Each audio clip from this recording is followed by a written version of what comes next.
Hey, this is Matt. Welcome to Unbearable 73. Doing a wrestling reaction to Wrestlemania's top 10 most overrated WWE wrestlers of all time. So let's see who they say it is. I'll give them a like, and let's move on.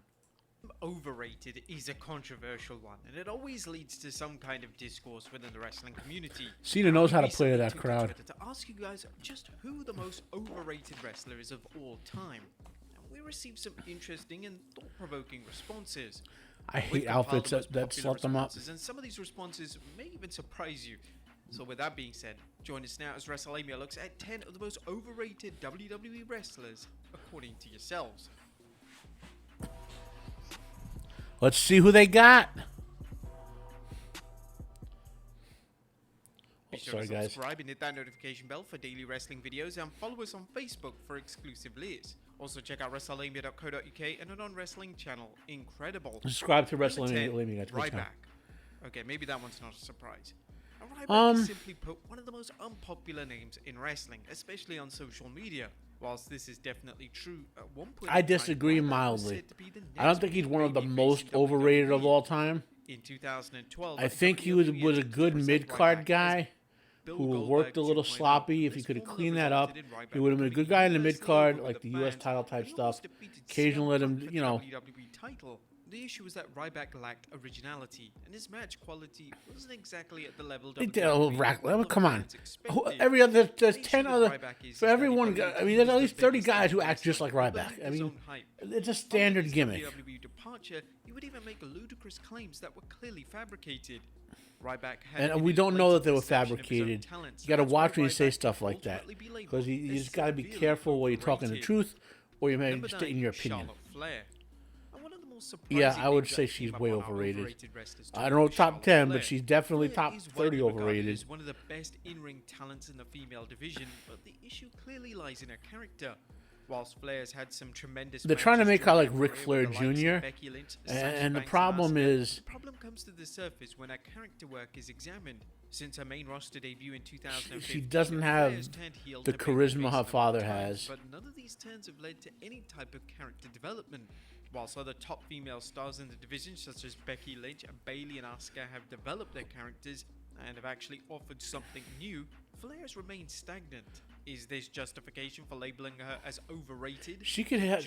Charlotte would benefit, I think, from leaving WWE to go someplace else for a while. Yeah, way overrated. I liked Del Rio's in-ring gimmick, but I hated. But I didn't. You know, like in the ring itself, I liked. I disliked. You know, this sort of persona. Royal Rumble, 2011 Money in the Bank, and win the world title on several occasions. And not so much the gimmick of the persona, but I didn't think he did it. He was a great actor, so to speak. Not the wrestler, great actors like movie actors, but you got to be able to act at a decent level to be a wrestler. You got to be able to put it over, to put the gimmick over, you know, put the personality over. Was brought into the spotlight, and his antics officially turned fans against him. Number 7, Nia Jax.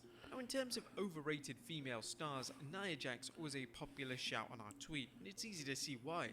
During Nia's time in WWE, she was heavily pushed and received huge moments such as winning the women's title at WrestleMania 34. Now, the problem with Nia Jax was that she was certainly overrated in the sense of how much the WWE valued her work. Nia's work was often classed as unsafe and reckless, and she would even break the nose of Becky Lynch in an she was a very unclean worker, it's hard to even so to speak. An excellent Nia Jax match during her career. When I say a wrestler is clean, it means they don't hurt other wrestlers. And they execute moves that looks good. Rivalry, her work was formulaic and rather underwhelming. Number 6, Bray Wyatt. Oh boy, this one's going to cause a ton of controversy. Now, a number of fans on Twitter suggested that Bray Wyatt is overrated because they ruined his gimmick. His original gimmick, the cult leader, was awesome. And he knows how to put him together, but he's wasted in WWE where they won't let any of the gimmicks roll. Creativity and curiosity to his characters, but that isn't for everyone. Some fans prefer pure wrestling rather than anything that drifts away from the fundamentals, and those who were critical of Wyatt in this sense may question Wyatt's in-ring work. It's been a topic of debate on social media since Wyatt's WWE 2022 return as to if Wyatt has even had a standout match in WWE. To answer this, his work with Daniel Bryan, particularly his match against him in 2014 and 2020, were excellent and showed fans that Wyatt can really go in the ring when the time comes.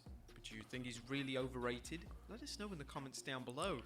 Number 5, CM Punk. Way overrated. A former WWE and AEW World Champion, CM Punk has always been he's overrated because he's an okay to good wrestler, but his promo ability is what brings him up. You know what I mean?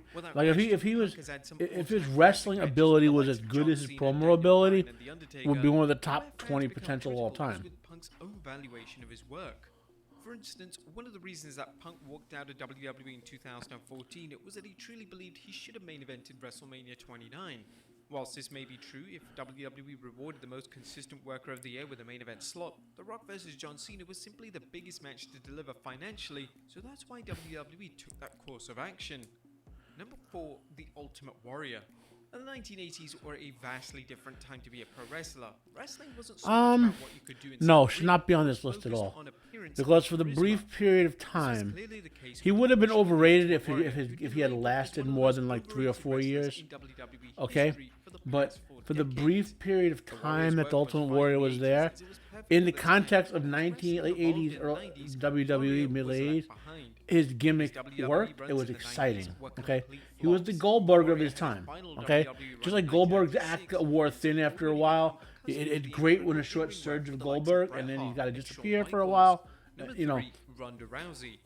When Ronda Rousey burst onto the scene in WWE in 2018, all eyes were on her.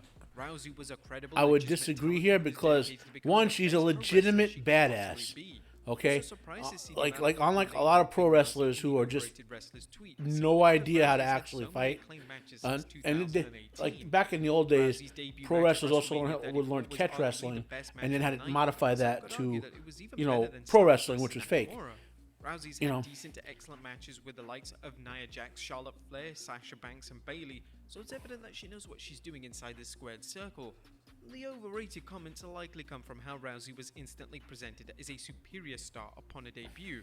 And this is because she has the real world. They had to take advantage of Rousey's star power and the cross promotion. Because she had the real world credentials. That's what all those other women didn't. Same thing here. Goldberg got overused multiple times. This kept Goldberg's in-ring limitations hidden, but this couldn't last forever. Yep. And when Goldberg eventually had matches over 5 minutes, he was exposed for not being too great in the ring. That's exactly the problem. The difference is, overrated, and this continued into his run in WWE between 2003 to 2004. Goldberg's match quality during his initial WWE run wasn't the best, and his matches with the likes of Chris Jericho, Triple H, and even just spearing people and nothing else. And this was a horrible match. That was a laughably bad match for him and Brock. In the world, and Goldberg remains fully aware of his limitations. Goldberg isn't just criticized extensively by fans, as he's also had other wrestlers calling him out for his in-ring work. Most notably Bret Hart, who makes a habit of calling Goldberg overrated and dangerous every time he can get, and this without question, fairly or unfairly, continues to influence the fan base's perception of the WWE Hall of Famer. And number 1, who else but Hulk Hogan? He is on. There's the top tier of all-time great wrestlers. Basically, Undertaker, Ric Flair, Bruno Sammartino, maybe Dusty Rhodes, a couple other guys in there, right? Okay. Hogan's in that second tier. Okay. He wasn't as great an in-ring talent as they did, but the persona. Modern wrestling is here because of Vince McMahon and Hulk Hogan. Because Hulk Hogan and Vince McMahon did it in the 80s. He put wrestling over the top because to be more than when Vince decided to go from being a New York regional to make it a nationwide, worldwide TV event. Switch wrestling from being based on the house shows to the TV. Hulk Hogan, if there was no Hulk Hogan, never would have worked. I mean, Hulk Hogan was the John Cena of his age, basically. The difference is Hogan had that great heel run in the 90s in WCW. Overrated from an in-ring perspective. There you have it, folks. 10 of the most overrated WWE wrestlers. That's based on fans. Let us know your comments down below. You suck on that one. I could think of other overrated. Randy Orton, massively overrated. For example. Give me your opinions down below. Who do you think are overrated? Real, like, way over the top overrated wrestlers. I'll say right now, my most overrated wrestler in history of me, Randy Orton. Nothing original about him. Not his gimmick, not his character work. He's at best an okay worker in the ring. He's basically like John Cena. He does this. Oh, Cena can elevate above this, doing the same thing over and over again. If the guys with him could do it, like when Kevin Owens came up 2 or 3 years ago, him and Cena had some great matches. You know, who else is overrated? I wouldn't say most overrated all the time, but I would say Kane, only because one, he was basically the Undertaker. Two, they gave him some horrible, horrible gimmicks. You know, corporate Kane was stupid. You know, hideously psychologically scarred Kane. I mean, they had to do it because the mask came off, but I don't know if the mask ever should have come off. Who else is overrated? Lex Luger. Oh my God, Lex Luger is probably the most overrated wrestler of all time. I liked Lex Luger when I was a kid. Yeah, he had energy. He was a rah-rah guy, but never felt. I always felt annoyed if there was too much Lex Luger. You know what I mean? I like when he was on the team with the good guys, but I didn't want him to be the main good guy. You know, so those are some of my opinions there. Let me know down below. My name is Matt. This has been Unbearable 73. Subscribe to Wrestlamia. It's a great channel. Share this video if you liked it. Let me know what your opinions down below. Like if you like, dislike if you dislike. Have a nice day, and I am out of here.